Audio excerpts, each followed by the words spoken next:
А что обороты такие низкие?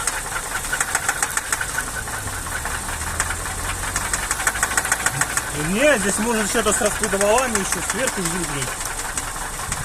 Вот отсюда звук. Да выключай, вот что хуже делать тут?